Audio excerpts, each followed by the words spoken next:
Okay, so for this week's assignment, we were supposed to find a graph out in the real world, and we had problems based off of the first initial of our last name.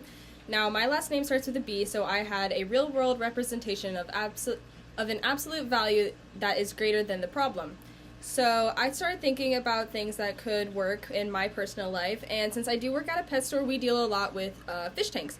And something that you do with fish tanks is you have to monitor their pH levels.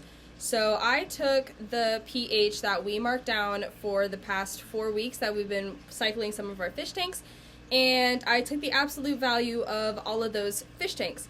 So for week 1, our pH level was at 7.4, and then going down to week 2, it dropped to 6.8. So between week 1 and week 2, you would have a 0.6 absolute value. Then for week 3, our pH was tracked at 7.1, so from week 2 to week 3, it'd be 0.3 absolute value. Then for week 4, I tracked our pH at 6.9, so then that would be, from week 3 to week 4, that would be a 0.2 absolute value. So that would give us a total of 1.1 absolute value. And how I calculated that is I took the difference between the two pHs on a week-to-week basis.